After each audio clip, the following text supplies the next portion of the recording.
கோவை சரவணப்பட்டி பகுதியில் உள்ள குமரகுரு தொழில்நுட்ப கல்லூரியைச் சேர்ந்த 12 மாணவர்கள் ஐரோப்பா நாட்டில் நடைபெறும் சர்வதேச எரிசக்தி படகு சவாலில் 3வது ஆண்டும் டீம் சி சக்தி என்னும் தலைப்பில் கலந்து கொள்ள உள்ளனர். கோவை சரவணப்பட்டி பகுதியில் உள்ள குமரகுரு தொழில்நுட்ப கல்லூரியில் பயிலும் 12 மாணவர்கள் கொண்ட குழுவினர் ஐரோப்பா நாட்டில் மொனாக்கோ என்னும் பகுதியில் நடைபெறும் எனர்ஜி படகு சவால் 2024 என்னும் போட்டியில் பங்கேற்க இந்திய நாட்டிலே முதல் முறையாக பேட்டரி கொண்டு இயங்கும் படகை வடிவமைத்துள்ளனர்.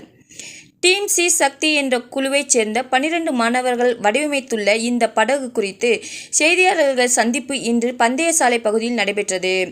இதனைத் தொடர்ந்து செய்தியாளர்களை சந்தித்து பேசிய டீம் சி சக்தி குழுவைச் சார்ந்த மாணவி ஹேமலதா கூறுகையில், குமரகுரு கல்லூரியைச் சார்ந்த மாணவர்கள் 12 பேர் கொண்ட குழு டீம் சி சக்தி என்னும் தலைப்பில் யாலி 3.0 எனும் எனர்ஜி படகை வடிவமைத்துள்ளதாகவும், அதன் நோக்கம் ஐரோப்பா நாட்டில் உள்ள மொனாக்கோ பகுதியில் நடைபெறும் போட்டியில் கலந்து கொள்ள இருப்பதாகவும், இதற்காக இந்த ஆண்டு தங்களை தயார்படுத்தி வரும் நிலையில் இந்த ஆண்டு இந்தியாவில் இருந்து கலந்து கொள்ளும் ஒரே அணியாக உள்ளது என்றார். இந்த ஆண்டு 3வது ஆண்டாக இந்த போட்டியில் கலந்து கொள்ள உள்ளதாகவும், இதற்காக கடந்த ஆண்டை விட பல்வேறு சிறப்புகள் கொண்ட இந்த படகை வடிவமைத்து அதனை உருவாக்கி உள்ளதாகவும், இரட்டை உந்து விசை அமைப்புடன் வடிவமைக்கப்பட்ட இந்த யாலி காந்த் உந்து விசையை தேர்வு செய்துள்ளது. இது படகில் நீர் கசிவு காரணமாக ஏற்படும் ஆற்றல் இழப்பை நீக்குகிறது என்று தெரிவித்தார் என்பது குறிப்பிடத்தக்கது. So, என் பேர் Hemalatha from the team of management and sponsorship.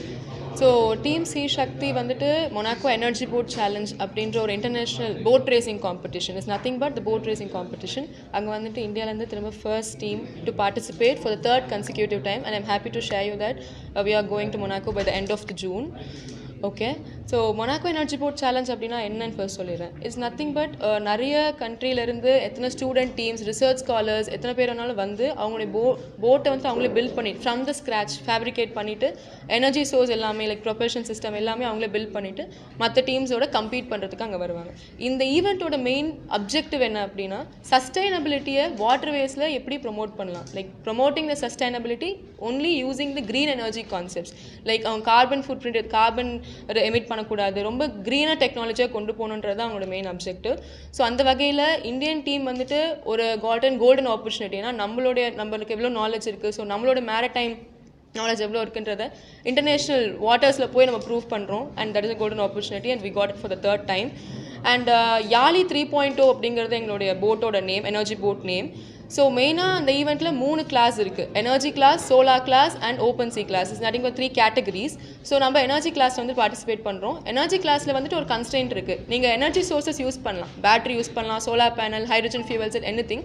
But ஆனால் அது 10 kWh கன்ஸ்ட்ரெயின்ட், அந்த எனர்ஜி கெப்பாசிட்டிக்குள்ளே நீங்கள் யூஸ் பண்ணணும். ஸோ அந்த வகையில் தேர்ட் இயராக நாங்கள் இந்த வாட்டி battery and solar panel use பண்ணுறோம். ஃபர்ஸ்ட் இயரில் பேட்டரி சோலார் பேனல் யூஸ் பண்ணோம். செகண்ட் இயரில் hydrogen fuel cell and battery use பண்ணோம். அண்ட் செகண்ட் திங் என்னென்னா வந்துட்டு காக்பிட்டுங்கிறது வந்துட்டு ஒரு போட்டோட structure, body of the boat. So அது ஃபர்ஸ்ட் இயரில் அலுமினியமில் பண்ணோம். அதனால அது ரொம்ப ஒரு பெரிய நெகட்டிவாக என்ன ஆயிடுச்சு அப்படின்னா போட்டோட வெயிட் வந்து ரொம்ப அதிகமாகிடுச்சு. So it came around 57 kgs. And second இயராக நாங்கள் வந்துட்டு என்ன ப்ராக்ரஸ் பண்ணலாம், எப்படி வெயிட் ரெடியூஸ் பண்ணலான்னு பார்க்குறப்போ கார்பன் ஃபைபர்ஸில் வந்துட்டு பண்ணோம். ஸோ அப்போ வெயிட் வந்து 27 kilos ரெடியூஸ் ஆச்சு. அண்ட் தேர்ட் இயர் இன்னும் எப்படி கம்மி பண்ணலாம் அப்படின்னு பார்க்குறப்போ இன்னும் 50% கம்மி பண்ணணும். இப்போ எங்களோட யாலி 3.0 போட்டோட வெயிட் வந்துட்டு 12 kgs. So it's actually a significant progress we have shown in terms of cockpit. And third வந்துட்டு ஃபர்ஸ்ட் அண்ட் செகண்ட் இயர்லுமே காக்பிட் வந்துட்டு ப்ரொபல்ஷன் சிஸ்டம் வந்துட்டு ஒரு சிங்கிள் ப்ரொபல்ஷன் சிஸ்டம் தான் யூஸ் பண்ணும். ஆனால் தேர்ட் இயர் நம்ம ஏன் டியூவல் ப்ரொபல்ஷன் இருக்குது, 2 ப்ரொபல்ஷன் சிஸ்டம் வைக்கக்கூடாது. ஏன்னா நம்மளோட போட் என்ன இவ்வளோ ரேசஸ் இருக்குது, ஸ்லாலம் ரேஸ் இருக்குது, குவாலிஃபைங் ரேஸ், என்டியூரன்ஸ் ரேஸ்ன்னு இருக்குது. போட் வந்துட்டு ஸ்பீடாகவும் ஓடணும், நிறைய லேப்ஸும் கம்ப்ளீட் பண்ணணும், நிறைய டிஸ்டன்ஸும் கவர் பண்ணணும், டைம் கன்ஸ்ட்ரெயின்ஸும் இருக்குது. ஸோ இதெல்லாம் வச்சு பார்க்குறப்போ நம்மளுக்கு என்ன ரெக்வயர்மெண்ட்ஸ் வேணும், அதுக்கேற்ற மாதிரி தான் ப்ரொபல்ஷன் சிஸ்டம் வச்சுக்கலாம். அப்படின்றப்போ தான் based on our requirements we are using the twin propulsion system.